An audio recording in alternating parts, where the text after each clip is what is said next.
The 6-by-1 work schedule, 6 days on, 1 day off, has become the center of a national debate in Brazil.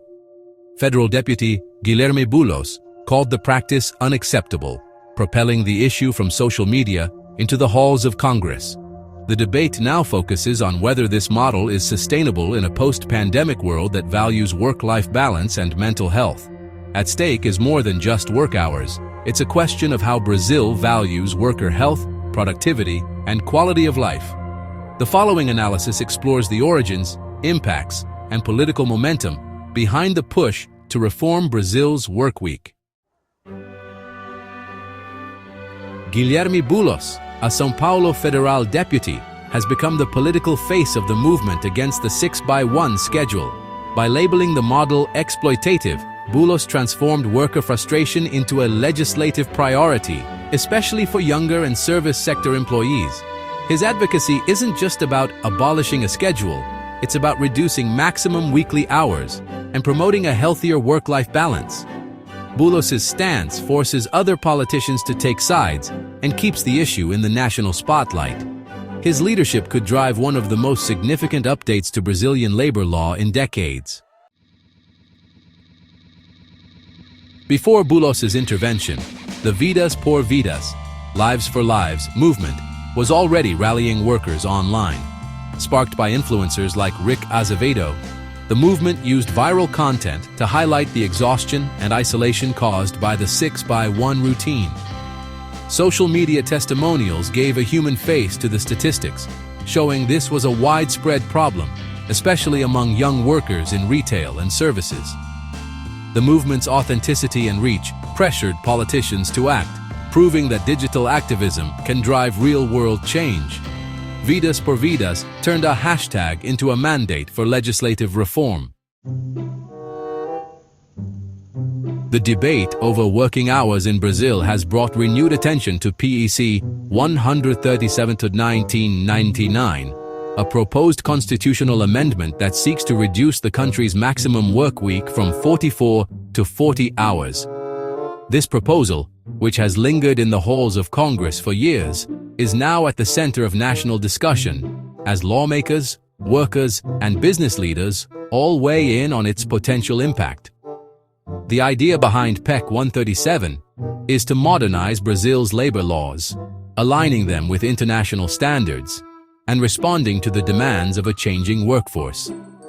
After years of stagnation, public pressure, fueled by unions, activists, and everyday workers, has put this proposal back on the legislative agenda. Demonstrations across major cities have drawn attention to the long hours many Brazilians work and the toll it takes on their health, families, and quality of life. The movement has gained momentum, with social media campaigns and grassroots organizing pushing lawmakers to act. If passed, PEC 137 would make it much harder for employers to justify demanding schedules like the 6 days on, 1 day off system without paying significant overtime. This could mean more time for rest, family, and personal pursuits for millions of workers. Supporters argue that a shorter work week could also boost productivity and job satisfaction, while critics worry about the potential costs to businesses and the broader economy. But passing a constitutional amendment is no simple task. It requires broad political consensus, something that's often elusive in Brazil's deeply divided Congress. Lawmakers must navigate competing interests, intense lobbying, and the challenge of building enough support to reach the required supermajority for constitutional change. Business groups warn that reducing the work week could lead to higher labor costs, reduced competitiveness, and even job losses. They argue that the change could hurt small businesses and slow economic growth. However, growing public support for the amendment is making it increasingly difficult for politicians to ignore the issue, as more Brazilians demand a better balance between work and life. The fate of PEC 137 will ultimately test whether labor or business interests hold more sway in today's Brazil. As the debate continues, the country watches closely, waiting to see if this long-standing proposal will finally become law and reshape the future of work for millions. The 6x1 schedule isn't just a labor issue, it's a public health concern. Working 6 days a week with only a single day to recover places immense strain on both the body and mind. Over time, this relentless pace can wear people down, making it difficult to maintain a healthy work-life balance or even basic well-being. Medical experts warn that chronic fatigue, burnout, and mental health problems are rampant among workers with only one day off. Studies show that insufficient rest leads to higher rates of anxiety, depression, and even physical illnesses like high blood pressure and weakened immune systems. Doctors are seeing more patients with stress-related conditions, and many trace their symptoms back to overwork and lack of downtime. The single rest day is often spent on chores, leaving little time for true recovery or social connection. Instead of relaxing, workers find themselves catching up on laundry, cleaning, and errands. This means there's rarely a chance to recharge, pursue hobbies, or spend quality time with loved ones. The cycle repeats week after week, leaving people feeling perpetually exhausted. This routine erodes family life, increases isolation, and raises the risk of long-term health problems like heart disease and depression. Relationships suffer as workers are too tired to engage with family or friends, and social isolation becomes more common. Over time, the lack of meaningful rest and connection can have devastating effects on both mental and physical health. For many, it's a choice between a job and a life. The pressure to keep working, even at the expense of personal health and happiness, forces people to make impossible decisions. Some consider changing careers, while others simply try to endure, hoping for change. Companies enforcing such schedules may be fueling a future public health crisis. By prioritizing productivity over people, businesses risk higher turnover, increased sick days, and a workforce that's less engaged and more prone to illness. The long-term costs of ignoring worker well-being could be enormous, both for individuals and for society as a whole. The call to end 6x1 is a science-backed plea to protect worker well-being. Advocates, health professionals, and workers themselves are urging for change, not just for better jobs, but for healthier, happier lives. The evidence is clear. A more balanced schedule isn't just good for workers, it's essential for the health of our communities. Critics often argue that reducing the number of hours people spend at work will inevitably lead to a drop in productivity. The traditional mindset suggests that the more time employees spend at their desks, the more they will accomplish. But is this really the case? Or is it just an outdated belief that no longer fits the realities of modern work? In fact, global evidence from a variety of industries and countries suggests the opposite. When companies experiment with shorter work weeks, they often find that productivity remains steady or even increases. Studies consistently show that employees who are overworked tend to become less efficient over time. They make more mistakes, struggle to focus, and their overall output suffers as fatigue sets in.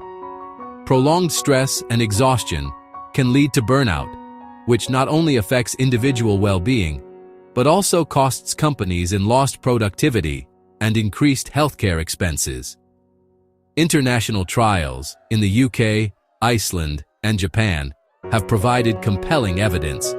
When work hours were reduced, employees reported feeling happier, more energized, and more engaged with their tasks. In many cases, companies saw either no change or an actual improvement in productivity.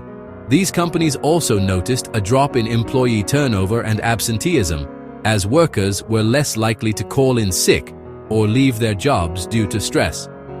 The key takeaway is that simply increasing the number of hours worked does not guarantee better results. Instead, what truly matters is the quality of work accomplished during those hours. Focused, motivated employees can achieve more in less time. For Brazil, adopting a shorter workweek model will require careful planning and sector-specific strategies. Different industries have unique needs, and a one-size-fits-all approach may not work. The conversation is evolving, Instead of focusing solely on how many hours we work, the debate is shifting toward how well we work and how to create environments that support both productivity and well-being. Ultimately, the real challenge lies in designing a transition that benefits both workers and the economy, ensuring that everyone can thrive in a changing world of work. Brazil's 44-hour workweek is high by global standards. Many European countries have already reduced their work weeks to 35 or 40 hours, with some, like France and the Netherlands, going even lower. Even in Latin America, Chile and Colombia are moving toward shorter work weeks, putting pressure on Brazil to modernize. The push to end 6x1 isn't radical. It aligns Brazil with a global movement for healthier, more balanced work. Reducing hours is increasingly seen as a hallmark of a modern, developed society. Several outcomes are possible for Brazil's labor reform. The most ambitious is passing PEC 137, constitutionally reducing the work week to 40 hours and ending 6x1 for many. More likely is a gradual, sector-specific approach, with phased reductions or incentives for companies to adopt shorter weeks. If business lobbies prevail, the status quo could persist, and the movement's impact may be limited to raising awareness. Alternatively, unions could negotiate shorter hours, industry by industry, creating uneven progress across sectors. The outcome depends on sustained public pressure, political will, and economic conditions. The road ahead is uncertain, but the debate is now impossible to ignore. The debate over the 6x1 schedule marks a turning point for Brazilian labor. It unites grassroots activism with legislative action, challenging old assumptions about productivity and well-being. Evidence shows that excessive work harms health and society, while shorter weeks can be both humane and economically viable. The path forward will likely be gradual and negotiated, but the demand for change is now part of Brazil's national agenda. The real question is not if, but how and when Brazil will redefine its work culture. This is a chance to build a future where prosperity and well-being go hand in hand.